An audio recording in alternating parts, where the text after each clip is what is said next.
Audio Jungle. Audio Jungle.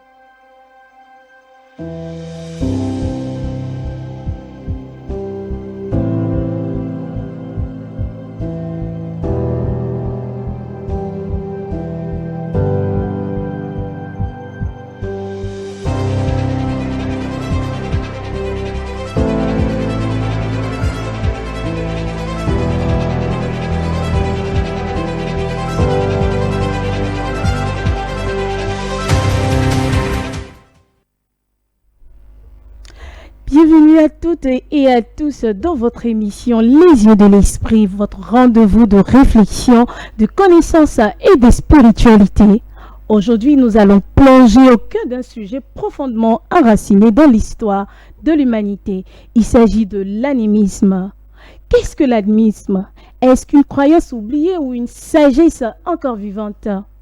Pour répondre à ces questions, nous sommes toujours avec vous. Nous avons toujours le plaisir d'accueillir le maître Elmancio Godson, guide spirituel et chercheur des traditions ancestrales. Bonsoir à vous, maître. Bonsoir.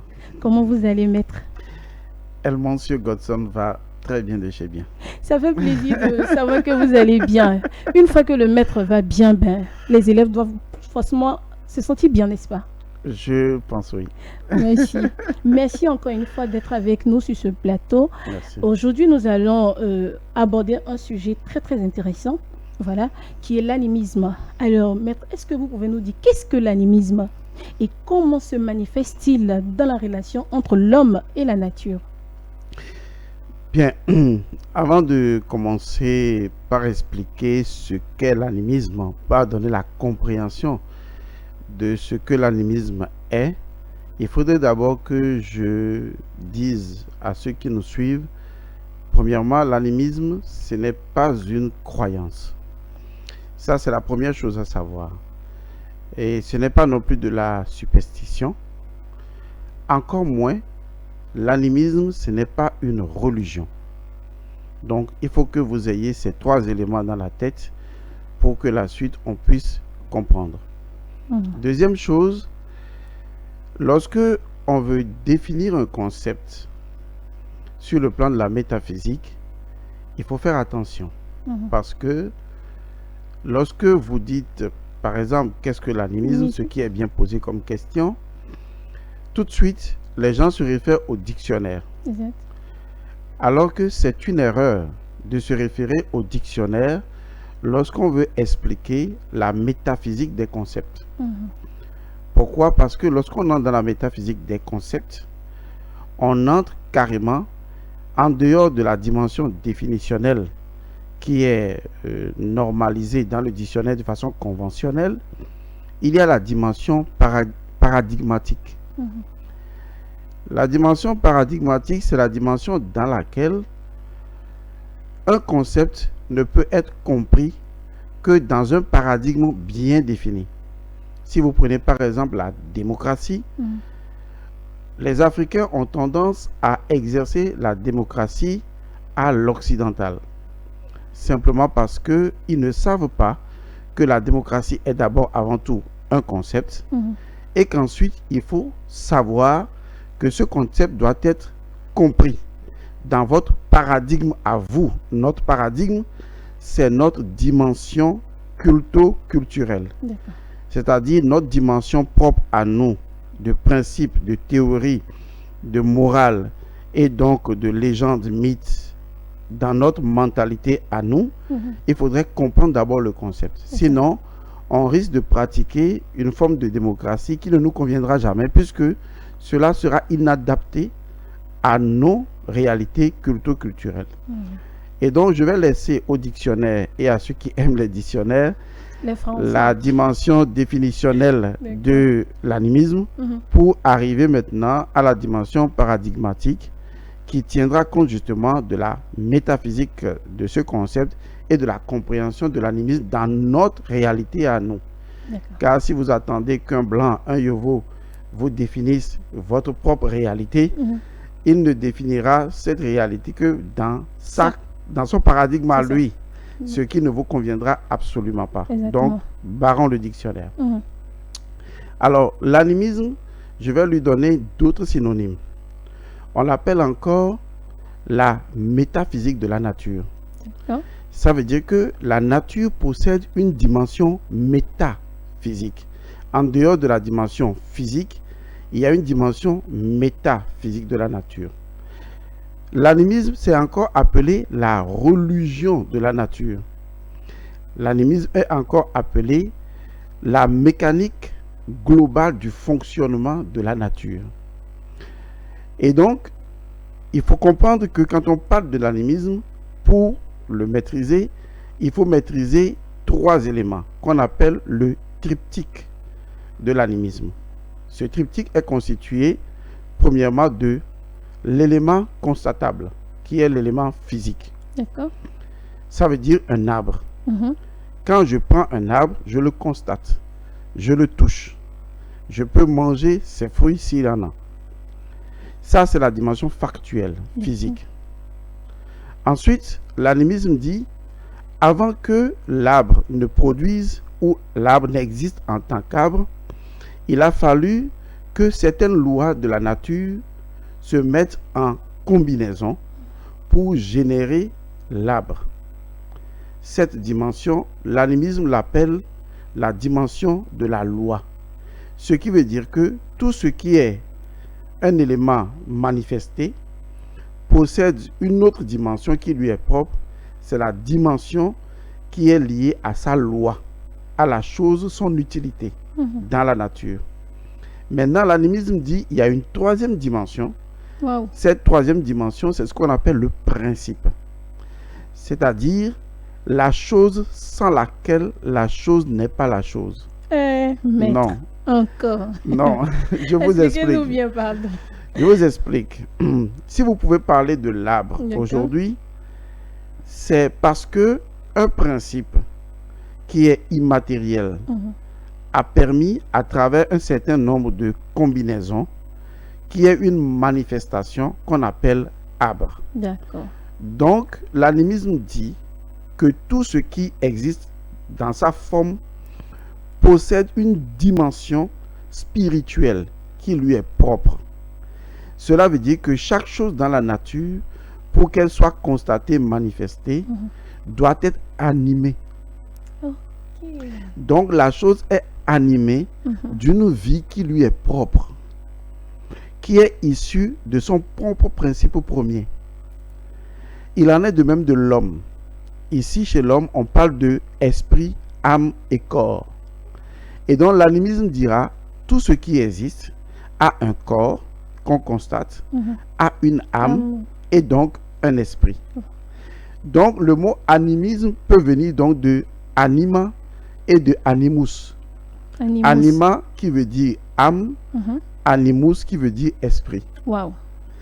Ce qui veut dire que pour l'Africain qui pratique la métaphysique de la nature, ce que j'appelle la religion de la nature, c'est-à-dire la nature a sa propre loi, a son propre fonctionnement, c'est-à-dire sa mécanique globale de fonctionnement, ce que les Égyptiens appelaient la Mahat. La maths. Ok, Exactement. ok. C'est ça purement et simplement l'animisme.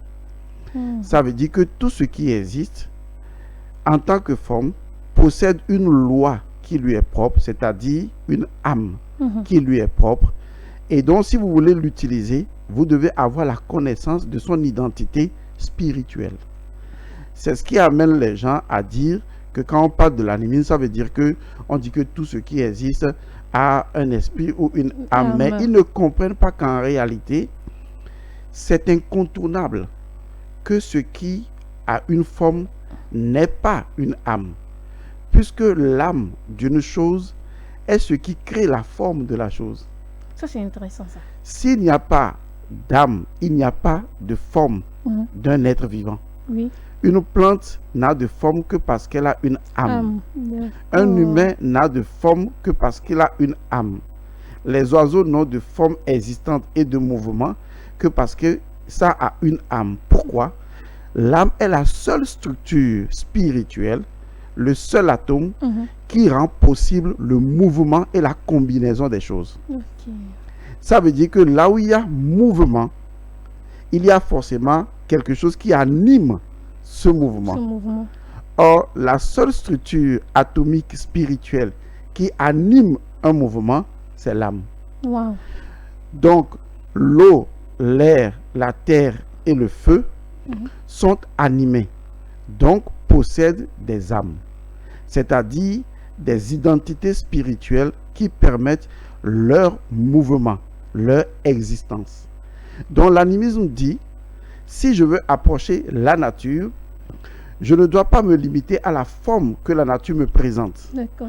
Je dois chercher à savoir, en ce qui concerne cette terre, en ce qui concerne cet arbre, en ce qui concerne cet animal, en ce qui concerne cet espace, quelle est l'entité spirituelle qui est propre à cette ambiance. Ainsi, lorsque je vais l'approcher, je ne vais pas violer la loi de sa nature, car chaque chose est faite d'action et d'interdit de l'action. Est-ce que vous voyez?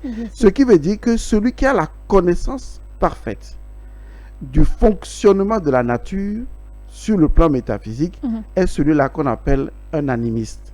Wow. Donc l'animisme, c'est la connaissance de la masse. L'animisme, c'est la connaissance du fonctionnement et des lois de la nature et des principes de la nature, dans la perspective que, en les connaissant et en les maîtrisant, je sois en mesure de reproduire leurs lois pour changer ma vie, parce que je ne peux pas vivre au sein de la nature sans la connaître et sans savoir quelle interaction mener avec elle. Du coup, nos ancêtres avaient découvert que il y a telle chose, par exemple, il y a telle plante, si tu urines là-dessus, tu peux devenir infertile. Ça, c'est vrai. Exactement. Il y a tel fruit, on peut manger telle partie, mais il ne faut pas manger telle autre partie. Tel fruit, quand tu l'observes, ça ressemble à telle partie de l'organisme. Ça veut dire que en mangeant ce fruit, tu traites cette partie de l'organisme. Un peu comme la tomate. Exactement. Ou les bronchites. Exactement. Ce qui veut dire qu'en réalité, nous sommes vraiment dans la connaissance de l'animisme. Nous sommes un microcosme du macrocosme.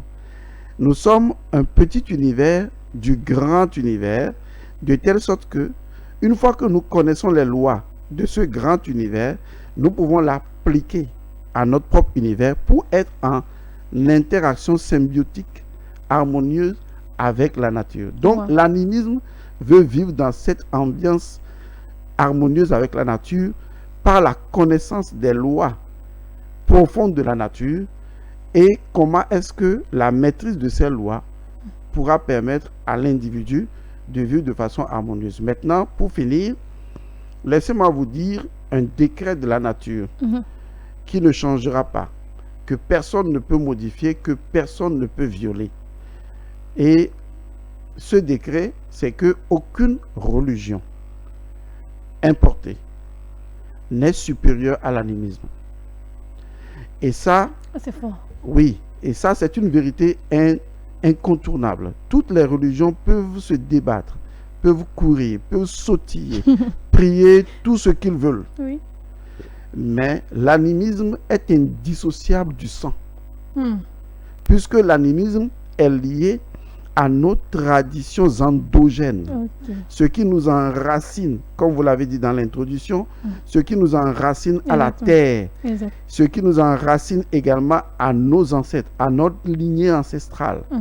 Et donc, ce pouvoir du sang que nous portons, qui est lié à notre endogénéité et qui fait partie de l'animisme, aucune religion ne peut l'enlever. De telle sorte que si vous voulez adopter une religion, soyez d'abord animiste. Mais si vous inversez le processus et que vous mettez une religion importée au-dessus de votre propre réalité culturelle, vous êtes en train de nier non seulement votre identité, mais vous êtes en train de créer au niveau de votre psychisme ce qu'on appelle une fracture psychique et psychologique qu'on va appeler aliénation spirituelle. Donc l'aliénation spirituelle est cette dysfonction entre l'esprit de l'individu et les codes culturels qui sont censés le représenter dans la nature. Il est déconnecté de sa réalité parce qu'il est déconnecté de sa spiritualité qui est déjà préexistante dans la tradition, la traditionnalité et de son sang et de son être en tant qu'existant. Parce que quand on le voit, il est noir, il est nègre, il a des gènes de ses parents, il a des gènes de ses ancêtres. Il ne peut pas nier ça. Et aucune religion ne peut nier cela. Exactement. Par exemple, vous pouvez appartenir à une religion, mais elle ne peut pas nier votre père. Elle ne peut pas nier le père de votre père. Elle ne peut pas nier le père, du père, de la mère, le père, les ancêtres de vos parents. Exact. Est-ce que vous voyez? Si. Jésus ne pourra pas les remplacer, ce n'est pas possible. Parce que Jésus lui-même, il est fondamentalement animiste. Parce que quand vous lisez la Bible, on a dû faire d'abord la généalogie de Jésus. C'est ça. On a dit d'abord qu'il est de, et il est fils de David. On a tissé sa lignée avant de justifier son incarnation. Voilà. Parce que s'il n'avait pas de connexion avec David, on dirait alors qu'il est un enfant bâtard. Ce que la Bible ne permettrait point. Non, pas du tout. Ce qui veut dire qu'en fait, on n'a pas nié la lignée de sang physique de Jésus. C'est ça. On est d'accord. Exact. Bien qu'on nous ait dit qu'il est né de l'Esprit Saint, on n'a pas nié sa généalogie de sang. Pas du tout. Exactement. Pourquoi alors est-ce que les prêtres, les pasteurs et autres viennent mentir aux populations en leur faisant croire que le fait de nier leur sang et d'accepter un supposé Saint-Esprit pourrait les aider à mieux vivre? C'est ce qu'on appelle de l'arnaque religieuse. Waouh! C'est-à-dire que, maître, avec vous, quand on vous écoute, on n'a pas envie que vous arrêtiez, quoi. Vous êtes là, puis tu dis, waouh! Moi, en tant qu'animatrice, je ne fais que dire, waouh! Ah! Oui, non, je comprends mieux et tout ça. Mais vraiment, merci, maître, pour cette définition-là, qui nous éclaire déjà en profondeur, voilà. Mais allons un peu plus loin, d'accord? Dans la compréhension de cette vision du monde si particulière. Voilà. Selon la vision animiste, là, que signifie le fait que tous les éléments sont habités par un esprit? Je sais que vous avez déjà un peu parlé de ça, mais est-ce que vous pouvez encore un peu plus développer, s'il vous plaît? Alors, vous savez, l'animisme, ce n'est pas simplement de la spiritualité, c'est également de la science et c'est en même temps de la magie. Ce sont les trois choses. Science, spiritualité et magie. Il y a une loi dans la nature qui est appelée la loi de la densification. La loi de la densification dit que toutes les énergies doivent forcément se densifier. Je vous l'explique de façon banalisée par un exemple domestique. Vous prenez un seau d'eau, vous allez peut-être à la rivière et vous puisez de l'eau. Le seau, vous ramenez ça à la maison. Si vous laissez l'eau se reposer pendant longtemps, vous verrez en bas ce qu'on appelle un dépôt. Un dépôt, c'est ça? Oui, est-ce que vous voyez? Il est de la nature de toute énergie de se densifier. La science dira de se manifester. Est-ce que vous voyez? Donc, l'animisme reconnaît que nous sommes avant tout esprit.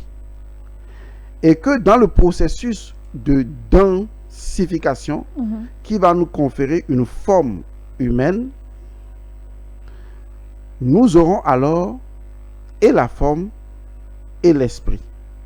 Ce qui veut dire que toutes les choses qui possèdent une forme sont animées par un esprit. Et cet esprit, il est vivant. Ce n'est pas une chose, c'est une entité consciente. Exemple, je m'approche d'un manguier. Je peux avoir une communication avec le manguier. Si. Tout simplement parce que le manguier possède une âme. Je possède une âme. Et donc, je peux converser avec le manguier et lui dire un certain nombre de choses. Ce qui fait que nos ancêtres avaient la faculté d'aller confier des problèmes, des situations ou même un souhait à un arbre. Lorsque vous faites par exemple la cérémonie qui consiste à couper les cheveux, les premiers cheveux d'un enfant. Exact. Pourquoi est-ce que précisément c'est au creux d'un arbre qui grandit qu'il faut déposer ses cheveux? Parce que on veut combiner l'enfant à l'arbre.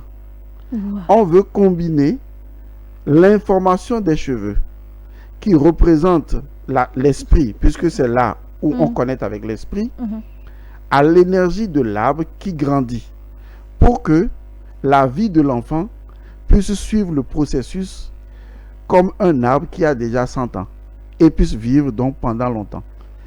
Ce qui veut dire que on demande à l'arbre, de par son existence dans la nature, de bien vouloir nous prêter son esprit et de l'unir à l'esprit de l'enfant pour que, aussi robuste qu'il soit, l'enfant soit également aussi robuste.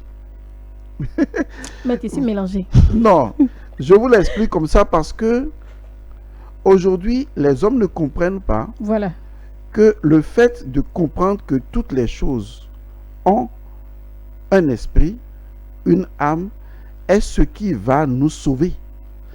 Parce que quand je sais que l'eau a une âme, quand je sais que la terre a un esprit, quand je sais que le feu a une âme, que l'air a une âme, ça veut dire que je peux parler à l'eau. D'accord, tu peux parler en toute confiance. Exactement. D'ailleurs, dans la tradition africaine, la première chose qu'on donne à une personne qui entre dans une maison, c'est de l'eau. Bien évidemment. Mais quand on vous donne de l'eau, vous devez prononcer une bénédiction. Parce que l'eau entend tout. L'eau possède une entité qui entend des choses. Est-ce que vous voyez? Et cette entité, lorsque vous bénissez une maison, aujourd'hui, quand on fait le baptême, c'est avec quoi? C'est avec de l'eau. Quand on fait, Olatussiname a fait des consécrations ici, c'est avec de l'eau. Parce que l'eau, apparemment, ce n'est qu'un liquide, mais spirituellement, l'eau a une puissance incroyable de connexion avec l'ensemble de l'humanité parce que nous portons en nous de l'eau. Donc, l'animiste ne cherche qu'à vivifier l'esprit qui est dans une chose et à corréler cet esprit avec lui, comme par exemple l'esprit d'une maison. Vous voyez, quand vous entrez pour la première fois dans une maison, la maison a une âme. Oui, effectivement. Exactement. La terre d'abord a une âme. La maison a une âme. Et donc, il y a un rituel que l'on doit faire avant de rentrer dans la maison. Ça veut dire que on vient créer un accord ou un protocole d'accord entre l'esprit de la maison et l'individu, son esprit, pour que les deux soient en paix. Donc, l'animisme estime que toutes les choses qui sont densifiées sont animées par une identité spirituelle, par une âme, et que notre relation entre les choses de la nature doit être une relation d'âme à âme. Et c'est ce qui va nous permettre d'être en harmonie au niveau spirituel et d'être en harmonie au niveau physique. Parce que, au-delà de ça, il faut reconnaître que les choses de la nature, il y a la religion qui fait une erreur, même si elle ne la reconnaît pas pour le moment. On nous dit que la nature est quelque part et Dieu est quelque part. C'est comme si Dieu n'est pas dans la nature. On dit qu'il est au ciel. Oui, et c'est ça le mensonge que j'appelle l'arnaque religieuse. Maître. Non, je vais vous expliquer, parce que la religion ne peut pas l'expliquer. D'accord, allez-y. On vous dira que c'est un dogme. Oui, oui. Alors, qu'est-ce que vous appelez le ciel? Parce que si le ciel, c'est les nuages et les planètes, il faut dire que la Terre est ronde. Hein? Donc, le ciel peut être en bas, comme ça peut être en haut. Donc, si c'est de ce ciel que vous parlez, basta. Lorsqu'on parle en spiritualité ancestrale ou d'animisme, on parle de Dieu. Dieu n'est pas séparé de la nature. Dieu est intrinsèquement lié à la nature, Mais il transcende encore la nature, mais il n'y a pas de séparation entre Dieu et la nature. D'accord. De telle sorte que tous les éléments de la nature sont des éléments de Dieu.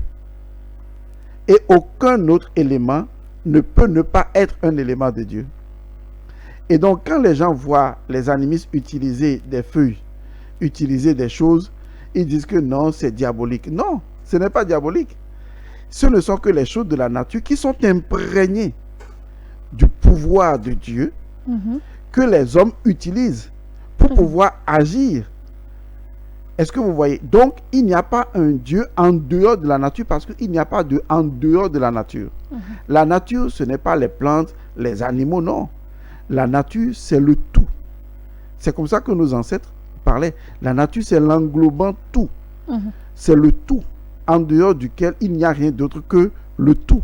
C'est ça qu'on appelle la nature. Maintenant, il y a la dimension physique de la nature, mais il y a la dimension spirituelle de la nature. Voilà, c'est vrai. Et c'est ce que les gens n'arrivent pas à comprendre. Donc aujourd'hui, si nous voulons vivre de manière apaisée sur cette planète Terre, nous ne pouvons pas ignorer les lois de la nature. Car ce sont les lois de la nature qui fondent les lois de la société. Exemple, vous pouvez bien vivre sur une terre, mais quand il y a un tremblement de terre, vous ne pouvez rien. C'est vrai. Nous sommes d'accord. Ça, c'est vrai. Si vous pouvez bien vivre dans un milieu donné, mais quand il y a inondation, vous voyez comment ça se passe en Europe, personne n'arrive à faire quoi que ce soit. À Los Angeles, il y a eu des feux dévastateurs, mais ils n'ont pu rien faire. Parce que le jour où la nature décide de se retourner contre vous, alors que vous êtes dans son utérus, on dit chez nous que l'enfant qui est dans le ventre de sa mère ne peut pas faire sa loi. Nous sommes à l'intérieur de l'utérus de la nature. Oui. On ne peut pas faire des lois en dehors des lois de la nature. Et même si on en faisait, la nature, tôt ou tard, va nous briser parce qu'elle va nous retourner à reconnaître que nous sommes en son intérieur et que nous ne pouvons absolument pas indéfiniment la défier. Parce que la nature elle-même est un esprit, est une âme qui nous porte en son intérieur, dont nos ancêtres prévalaient la connaissance des lois de la nature, la maîtrise des lois de la nature pour pouvoir vivre mieux en société. Et il finissait par dire ceci. Il dit, l'individu est à la société ce que la société est à la nature.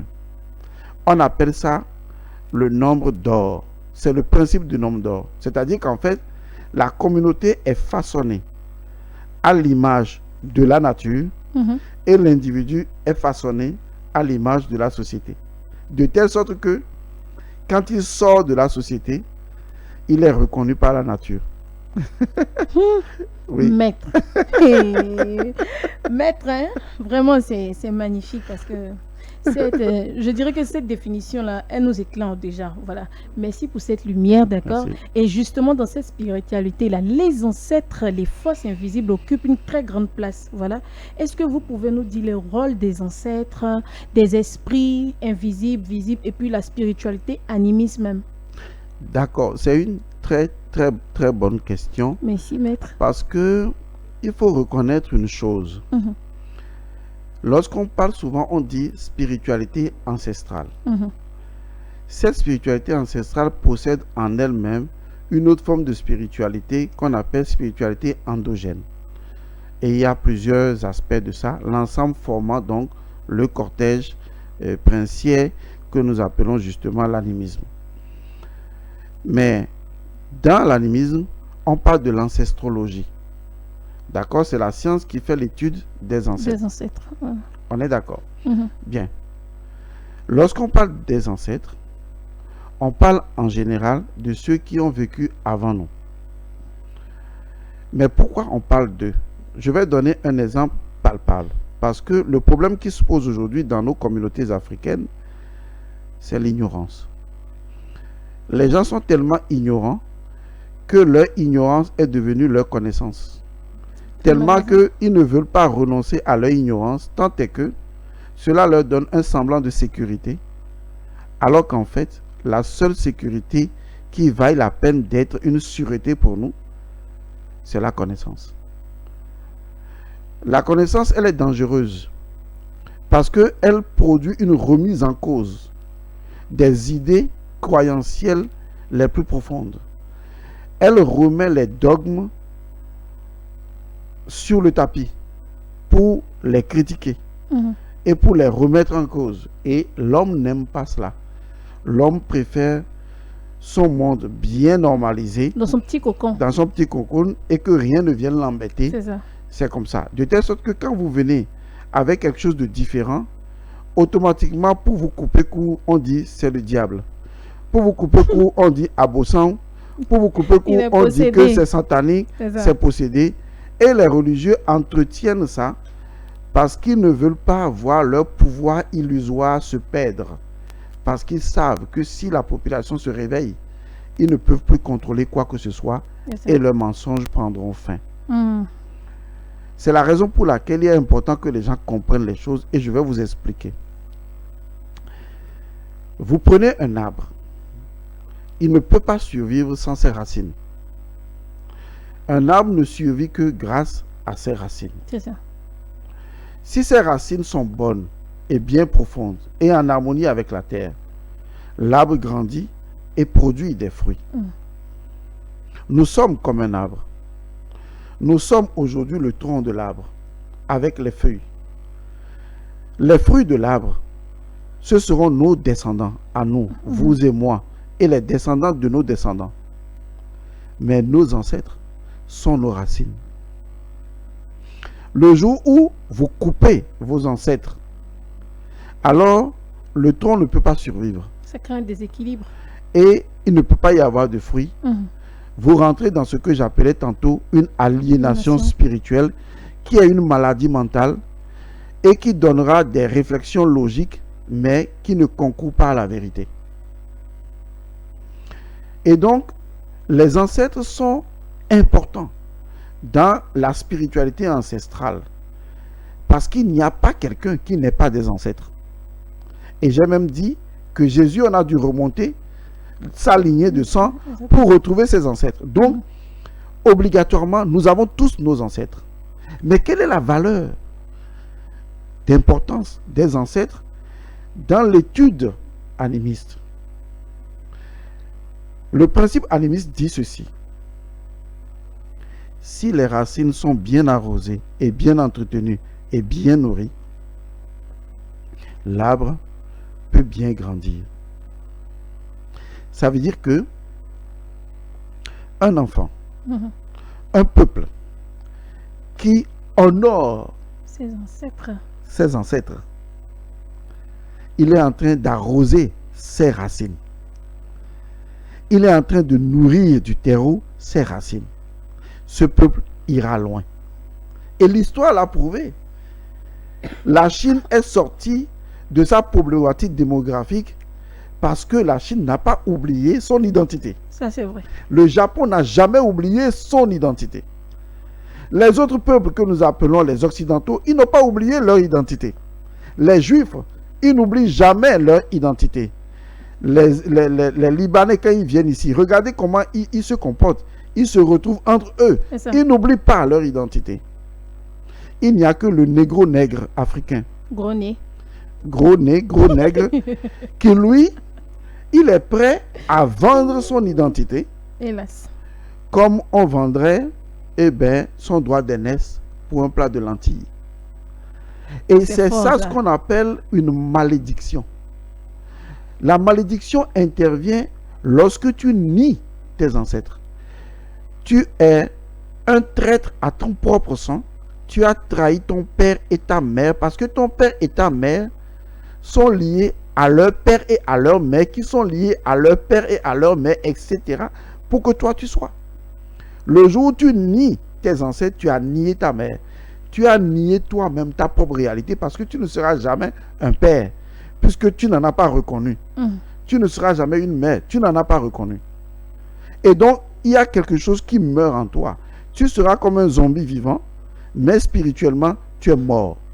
Or, un peuple qui a renoncé à son identité n'est pas fort. Il ne peut pas faire preuve de force parce qu'il n'a pas de valeur. Puisque ces valeurs sont intrinsèquement liées à ce que ses ancêtres ont construit, C'est ça. à sa tradition, à ses cultes et à sa culture. C'est dans cela qu'il va trouver son identité. Et c'est dans son identité qu'il trouve la force, la puissance de recréer sa réalité.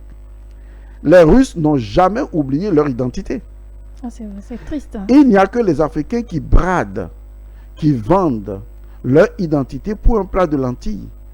Et le fait de vendre ça, ça crée automatiquement une malédiction. C'est comme si tu as maudit toi-même en coupant tes racines. Tu t'es maudit. Tu as déclaré de façon spirituelle, je suis un bâtard. C'est Oui, fort, hein. non, ce n'est pas fort. Les mots, il faut les utiliser Non. pour que les gens comprennent que quelqu'un qui nie ses ancêtres, il dit qu'il est un bâtard. Puisque tu n'as pas d'ancêtres, tu ne peux pas aller les arroser, C'est ça. les honorer, Mhm. pour pouvoir t'élever. Car si tu honores tes ancêtres, leur énergie, qui fait partie de ton énergie, c'est ce qui va te faire aller plus loin. Car ton énergie ne vient pas de nulle part. Ton énergie Ne vient vient de- de tes ancêtres. Comme la force d'un arbre vient de ses racines. Qui a établi ça comme ça? C'est Dieu. Le même Dieu que tu prétends adorer, c'est lui qui a établi ça. Pourquoi alors tu refuses ce que Dieu a établi dans ta tradition pour prétendre le reconnaître dans une autre tradition? Parce que lorsque tu dis que tu pries Saint-Pierre, Saint-Paul, je ne suis pas contre. Mais dans ta ligne ancestrale, il n'y a pas de Thomas. Il n'y a pas de Saint-Paul. Il n'y a pas de... Non. En réalité, tu es en train d'honorer les ancêtres d'un autre peuple. Donc on doit faire très attention. Et C'est quand... très pertinent ce que vous Oui, dites, tu es en dit. train d'honorer les ancêtres d'un autre peuple. De façon schématique. Ça veut dire que voilà mon arbre à moi, généalogique. Voilà l'arbre généalogique du blanc. Avec ses ancêtres vrais ou faux. Et moi, oui, moi, je quitte mon arbre généalogique Mhm. et je vais honorer leurs ancêtres à eux. Qu'est-ce que je fais en ce moment? Je donne de la puissance. Je donne du pouvoir. Ah, Je non. donne mon énergie à leurs ancêtres, à Mhm. eux. Mais une chose est sûre et certaine, je ne suis pas sur leur arbre de généalogie. Qui va venir alors honorer mon arbre de généalogie? Est-ce que vous seriez content si demain, les enfants des enfants des enfants de vos enfants se réveillaient un matin et disent que vous qui étiez son ancêtre, Mhm. basta pour toi, on s'en Mais fout de c'est- toi et on va ailleurs pour adorer d'autres ancêtres. C'est à ça que je pensais bizarrement. Je me suis dit, mais attends, mes enfants, pardon, mes petits-enfants qui viendront, la nouvelle génération, là, est-ce qu'ils vont verser l'eau pour moi? Ouais, qu'est-ce que je veux leur dire? Parce que Et- si j'ai annulé ou j'ai refusé de reconnaître ma lignée, qu'est-ce qu'ils diront? Comment je pourrais leur répondre? Ça m'a choqué un peu, en fait. Oui, c'est tellement choquant et c'est pitoyable que les Africains sont non seulement déracinés, ils souffrent de traumatismes psychologiques liés donc à l'aliénation spirituelle, le fait d'adopter d'autres traditions en reniant leur propre culture. Mais le pire, c'est la malédiction. Au fait, je le dis, pas parce que je le dis, je pèse mes mots. Mhm. Les Africains sont congénitalement, génétiquement, en griffe maudits. Ce n'est pas moi qui maudis. La nature initie un acte de malédiction dès l'instant où tu violes ses principes de base. Si par exemple, tu manques de respect à ton père, tu manques de respect à ta mère, ce n'est pas une question de je vais prier à l'église ou je vais à la mosquée ou non, non, non, non. Ça, c'est un fait naturel. Mhm. Tu auras des problèmes. Il n'y a rien à faire. Il n'y a rien à faire. Ça, c'est Dieu qui l'a établi comme ça. Il faut que les gens comprennent. Parce que le vrai problème de l'Africain, c'est de se promener sur les réseaux sociaux, ne pas chercher à connaître, à s'amuser, à tourner les fesses et à dormir, à manger et puis à ronfler. Et c'est là le problème. Je vais vous amener plus loin pour que vous voyez la gravité ou le côté gravissime de ce qu'il se joue dans la dimension spirituelle parce que les Africains doivent s'éveiller. Lorsque les gens meurent, Mhm. qu'est-ce qu'on fait? On les enterre, n'est-ce pas? C'est ça. Ok. Analysons ce phénomène de façon objective. Lorsqu'on enterre quelqu'un, la personne se décompose. Mhm. Toutes les parties de la personne retournent où? À la À la terre. terre. Mais est-ce que ce n'est pas dans la même terre que nous tirons nos aliments? Exactement. Est-ce que ce n'est pas dans la même terre que nous tirons l'eau que nous buvons? Si. Est-ce que ce n'est pas dans la même terre que nous tirons tout ce qui donne vie à notre être? Si, si. Maintenant, je vais vous expliquer ce que dit l'animisme. L'animisme dit, les morts ne sont pas morts. Mhm. Ils sont dans l'eau, ils sont dans l'air, ils sont dans le feu et ils sont dans la terre. Mhm. Ils sont tout autour de nous. Ça veut dire clairement, et je vais être encore plus cruel, que vous et moi, nous consommons nos ancêtres.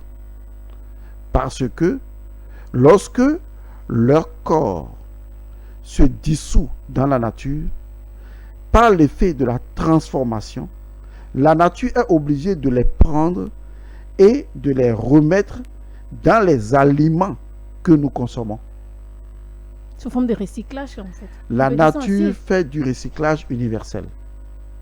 Et il en sera toujours comme ça. Ce qui veut dire en clair que, qu'on le veuille ou pas, d'une manière ou d'une autre, spirituellement ou physiquement, nous ne faisons que suivre un cycle de consommation et de consommation de ce que nous mettons au monde. C'est ça. Cela suffit simplement aux Africains pour qu'ils honorent leurs ancêtres, pour que les manas, c'est-à-dire la puissance magique qui anime la vitalité de leurs ancêtres et qui s'est dissous dans la nature, Mhm. que cela puisse leur être redonné à travers la terre, car la terre elle-même ne nourrit pas la plante des pieds. Mhm. Et la plante des pieds est connectée à notre plexus solaire. D'accord. Le plexus solaire est là où notre âme se trouve. Waouh. Waouh, waouh, waouh. Ce qui veut dire clairement que s'il y a la bénédiction, ça vient de la terre, De la terre. ça vient de ceux qui nous ont précédés, Exactement. ça vient de nos ancêtres. Et la façon dont nous les honorons témoignera de notre vigueur, de notre vitalité, de notre capacité à aller plus loin. Regardez aujourd'hui comment les gens commencent à crier Thomas Sankara, à commencer à crier certains leaders, Mhm. parce que la mémoire d'un peuple est intrinsèquement liée aux actes que ses ancêtres ont posés Composé. C'est ça. et qui continuent de vitaliser l'énergie spirituelle unique de tout un peuple, Mhm. car chaque peuple a son énergie spirituelle. Ouais. Franchement, c'est une dimension vraiment très très forte, hein. Souvent mal comprise. Et puis, parlons de perception et de regard. Franchement, parce que je ne sais plus quoi dire. On va parler de perception et de regard sociétal, d'accord? Comment l'animisme, il est perçu aujourd'hui dans notre société et pourquoi pourquoi c'est souvent confondu à la sorcellerie? Oui, il faut dire que les pratiques animistes n'ont pas vraiment arrangé les choses sur le terrain. D'accord? Parce que dans la pratique de l'animisme, les gens exposent des choses qui étaient autrefois dans les couvents, mais qui sont sorties aujourd'hui, comme les sacrifices et tout ça. C'est ça. Et le monde a changé de vibration C'est ça. parce que le monde évolue dans ce que les hommes spirituels appellent les ères astrologiques. Nous évoluons d'une ère astrologique à une autre ère ère. astrologique. D'accord? Il y a au total 12 ères astrologiques qui sont un peu similaires aux 12 signes du Du zodiaque. zodiaque. Ok. Il fut un temps, récemment, 2000 ans par là, nous étions dans une ère qu'on a appelée l'ère du poisson, qui incarnait le Christ. C'est une ère dont la durée est de 2160 ans. Waouh. Et donc cette ère, elle est déjà finissante. Avant cette ère, il y avait eu une autre ère, comme il y a eu des ères passées comme l'ère du taureau, l'ère du bélier, gémeaux, cancer, etc. D'accord. Et chaque ère a une durée approximative de 2150 ou 2500 ans, ça varie, puisque D'accord. le temps est imprécis. Mhm. Lorsqu'on part, on sort d'une ère et qu'on entre dans une autre ère, les pratiques spirituelles doivent changer.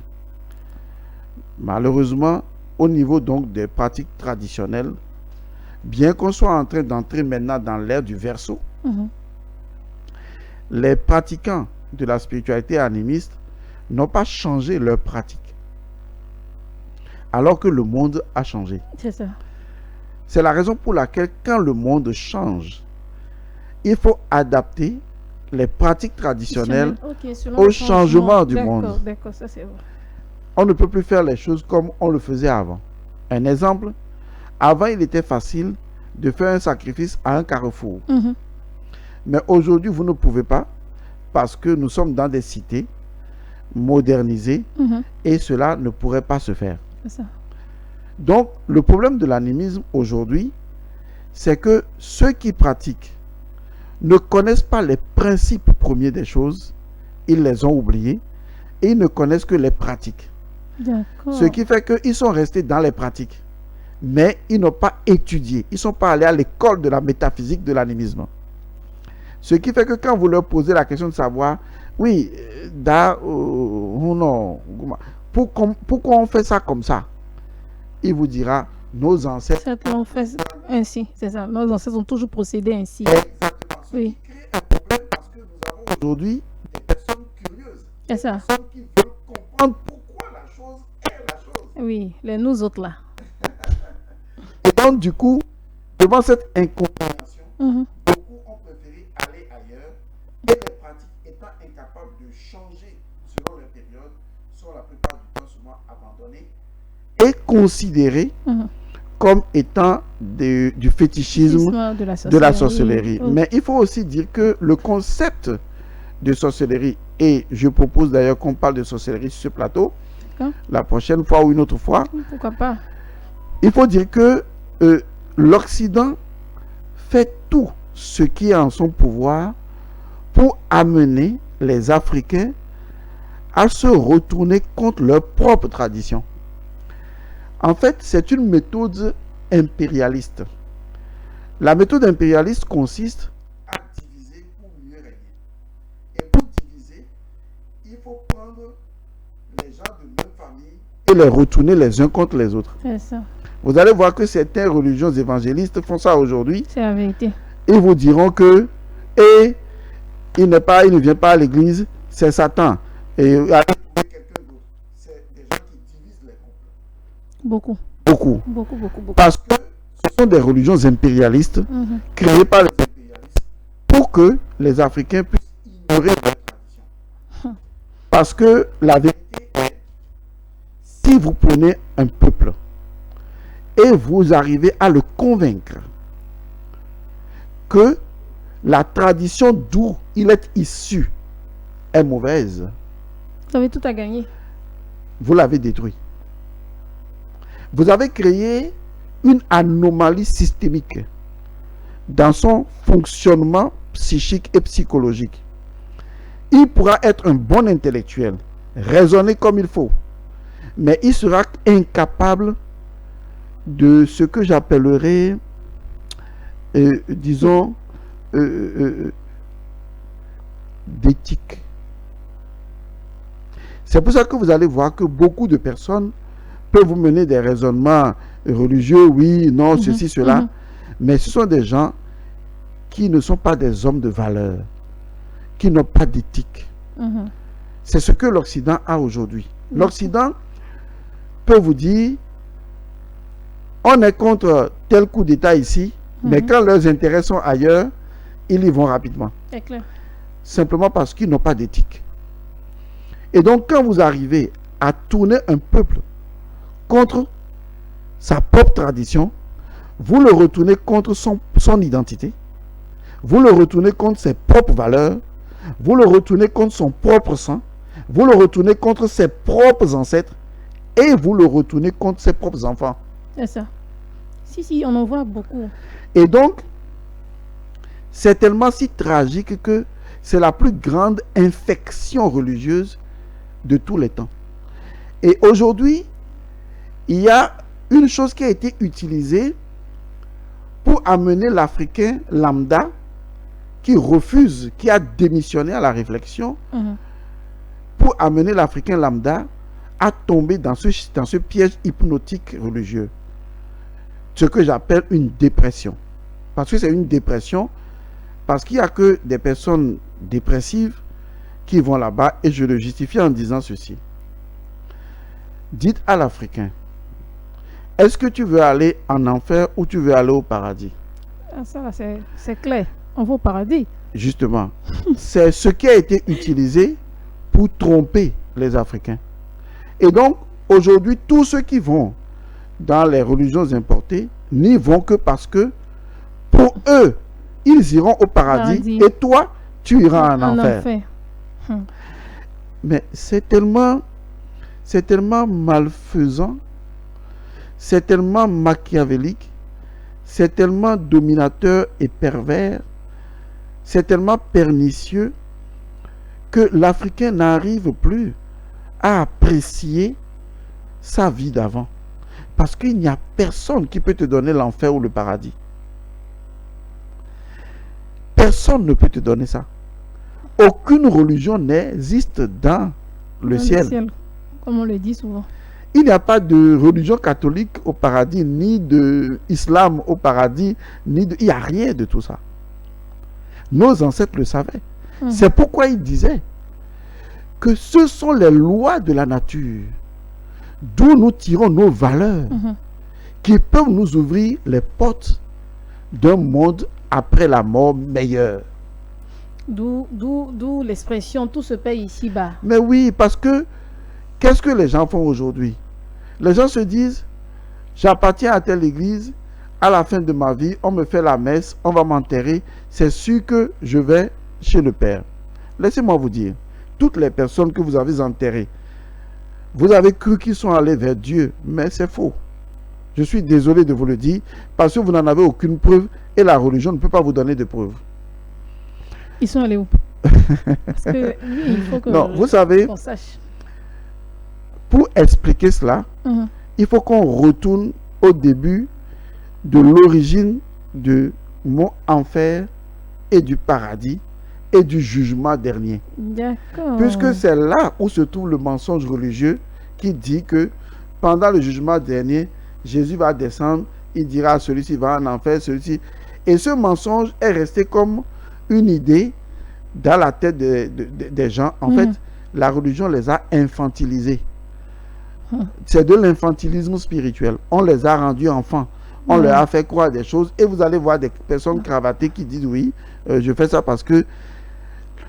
Écoutez, si vous ne travaillez pas sur vous, si vous ne maîtrisez pas votre colère pour la transformer, si vous n'agissez pas sur votre avarice, sur vos perversions, sur vos attachements, si vous ne vous transformez pas spirituellement, personne ne peut vous sauver. Parce que la seule personne qui puisse vous sauver, c'est vous. Et ça, exactement. Et ça, la religion ne va pas te l'enseigner parce que c'est sur ça que la religion vit. En vous faisant croire ça, la religion vous ment et vous cédez parce que vous-même vous êtes des paresseux spirituels. Sinon, normalement, une personne qui veut croître spirituellement travaille sur elle-même pour se transformer. Avant, j'étais colérique. Maintenant, est-ce que je me suis transformé? Avant, j'étais ceci. Est-ce que je me suis transformé? Et celui-là qui ne va du tout pas en religion, il peut être mieux que vous. Oui, c'est ce qu'on remarque en fait. Simplement parce que lui, il a des valeurs qu'il défend. Alors que vous, c'est ce qu'on vous dit de faire que vous faites. Et lui, il le fait naturellement, alors que vous, vous le faites parce que vous appartenez à une congrégation. Donc, les schémas ne sont pas les mêmes. Genre parce qu'on a peur d'aller en enfer.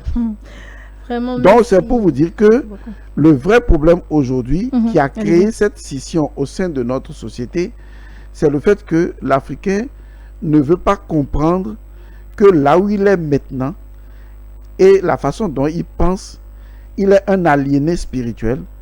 Et c'est en retournant à cette tradition et aux principes directeurs de son paradigme culturel qu'il doit être en mesure maintenant de se redéfinir sa propre identité.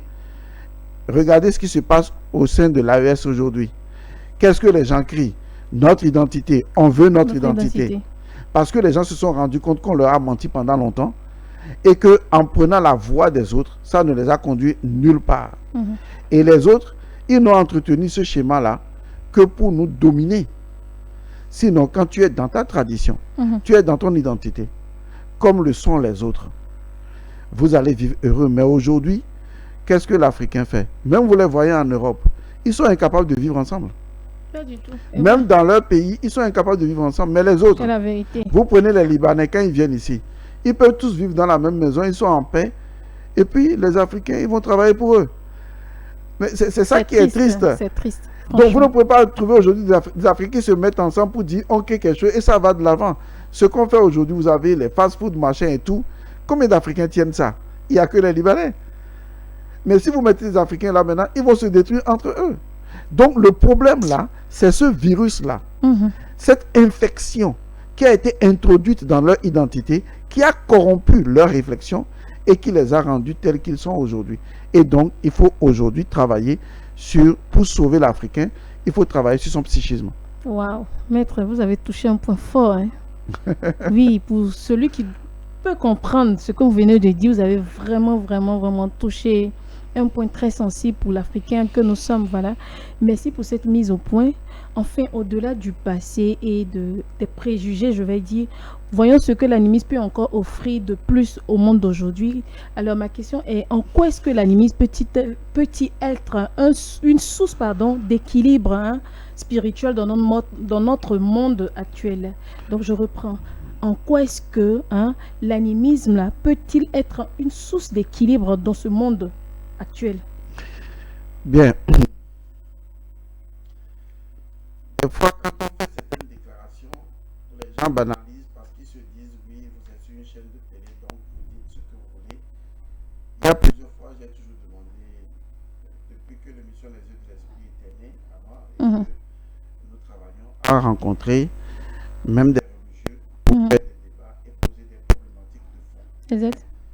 Les gens ne peuvent pas débattre parce que les gens n'ont pas de profondeur. Et quand moi je m'exprime en profondeur et de façon quasi incontestable parce que j'énonce des principes de vie. Seul l'animisme peut sauver notre monde. Depuis 2000 ans, si on peut ainsi dire, les religions n'y sont pas arrivées. Au contraire, si on fait l'étude des religions, elles ont toujours été à la base des plus grandes guerres qui ont été, disons, menées sur cette planète. Je ne conteste pas les religions, mais ce que je dis, et je dicte à l'Africain, adoptez n'importe quelle religion vous voulez, mais soyez d'abord identitairement, intrinsèquement vous, dans votre paradigme culturel avant d'adopter une autre religion. Mais ne mettez pas une religion au-dessus de votre identité. Vous n'êtes plus normal, même si vous croyez l'être. Il y a beaucoup de fous qui résonnent dans la ville, pas pour autant qu'ils sont normaux. Et là, je passe sur un plan spirituel. L'animisme seul peut sauver notre planète aujourd'hui. Pourquoi? Parce que l'animisme pose une base claire. Il dit qu'il y a une équation. Quand on dit équation, c'est une fonction d'égalité, une fonction égalitaire. L'animisme dit qu'il y a une équation entre l'homme, la communauté et la nature. Et l'animisme dit, j'ai trouvé cette équation. C'est pourquoi j'apporte la seule chose que l'Africain est censé apporter dans le concert des nations. Parce que chaque continent doit connaître sa mission. Chaque continent doit connaître son identité et ce qu'il apporte dans le concert des nations. Moi, j'ai déjà fait le travail là-dessus depuis très longtemps. Et l'oracle dit que ce que l'Africain et le continent africain ont à apporter dans le concert des nations, la mission, c'est l'équilibre. Et je vous explique pourquoi. La loi fondamentale de l'animisme, dans les travaux spirituels de l'animisme, dit ceci: toutes les forces doivent constamment être équilibrées. Nos ancêtres ne faisaient jamais rien sans chercher l'équilibre dans la nature. D'accord. C'est ce qui caractérise la fonction équationnelle de l'animisme. D'accord. On ne fait rien, absolument rien, si cela n'apporte pas l'équilibre. D'accord. La chasse, on doit faire la chasse pour que ça apporte l'équilibre. On avait construit la société pour valoriser la femme. D'accord. C'est pourquoi les femmes à l'époque des premières traditions africaines étaient des femmes qui étaient données. Les gens n'ont jamais compris pourquoi, mais on en parlera un jour sur ce plateau, puisque qu'on le dise aujourd'hui, ça revient dans la mesure où l'autre dit: hé copine, si tu as un gars là, branche-le-moi. Si tu as un gars là, branche-le-moi. Ce que vous refusez à vos parents, nous sommes en train de le faire. Vous êtes en train de le faire. Ce qu'on a refusé aux parents, on est en train de... Au lieu de se demander pourquoi on le faisait, pour découvrir le principe, on dit non, la femme est libre, elle tombe amoureuse, elle fait ce que veut dire. Vous êtes tombée amoureuse et vous en avez trouvé. Mais est-ce que vous êtes heureuse? Voilà la question de base. Donc il faut d'abord se demander pourquoi la société était-elle construite comme ça. C'était pour protéger la femme, pour apporter un équilibre dans la société. Parce que si la femme est déséquilibrée, toute la société est déséquilibrée. Et c'est ce qu'on est en train de constater à ce moment. Et vous le constaterez et vous boirez cela jusqu'à la lie. Et ça fera tellement de souffrance que les hommes finiront par se réveiller de leur souffrance, et les femmes également. Pour vous dire que le fondement de l'animisme, c'est d'apporter l'équilibre dans la nature. Donc chaque chose qu'on fait, ça doit apporter l'équilibre. Si ça n'apporte pas l'équilibre, l'Africain ne le fait pas. Or, l'équilibre est la source du bonheur. Car si toutes les forces sont équilibrées dans leurs valeurs principielles, si l'homme et la nature sont équilibrés, si les relations sont équilibrées, il n'y a pas d'usurpation, il n'y a pas de vol, il n'y a pas de mensonge. Vous voyez, les 10 commandements là, l'Africain avait résumé ça dans la loi de l'équilibre. Merci beaucoup, maître. Merci, maître Elmancio Godson, pour cet éclairage riche et profond sur l'animisme. Est-ce que vous pouvez nous expliquer, nous en parler, si vous voulez bien, encore de ce produit Ango Power, voilà, et qui est Organic Herbal Coffee? D'accord, il faut dire que c'est un produit qui nous soutient dans cette émission. Et c'est un produit qui apporte la vitalité, mais dont la fonction primaire est de corriger les dysfonctionnements érectiles. Parce que les hommes, souvent, quand ils grandissent, ils prennent de l'âge, c'est pas comme la femme. Il existe également pour la femme, par exemple, les femmes qui souffrent de frigidité. Il y a un autre produit pour les femmes. Ah, d'accord. Exactement, on en parlera. Mais ceci, c'est pour les hommes, parce que les hommes, en prenant de l'âge, des fois, ils perdent la puissance sexuelle. D'accord. Et le fait de vivre avec la femme, et que souvent, il peut y avoir des problèmes, des conflits, ça peut diminuer l'intensité relationnelle sexuelle entre les deux. Donc, ce produit est un produit naturel. C'est fait à base d'herbes, mais très intéressant. Et vous prenez ça en sachet, un sachet par semaine. Des gens ont commencé déjà à l'expérimenter, et je crois que beaucoup affluent déjà pour l'acheter. Exactement. Et donc, si vous l'achetez, vous faites l'expérience, vous verrez que, franchement, vous aurez C'est ça. J'ai rien dit. Parce que, Parce que les oui, femmes il en faut ont se besoin. réveiller le matin à 6 heures, balayer Oui. la maison en chantant quand En même. chantant Hein? quand même. Voilà. Et faire de la nourriture pour qu'il y ait un peu de sel. Voilà, voilà. Sinon, les nourritures Sinon- bizarres là. En tout cas, Allez, c'est bien. vraiment, merci beaucoup, maître. Merci. Merci pour toutes ces explications, pardon. Merci aussi pour cet éclairage très, très profond. Voilà. Ce voyage spirituel nous rappelle combien de fois nos racines peuvent nourrir notre présent et surtout inspirer notre avenir. Voilà. À vous qui suivez, souvenez-vous, l'âme du monde parle encore. Voilà. Et qui sait écouter, on se retrouve très bientôt. Très bientôt pour une nouvelle émission le samedi prochain, comme vous le savez. D'ici là, portez-vous bien. C'était Les Yeux de l'Esprit avec le maître Godson Elmoncio. À bientôt.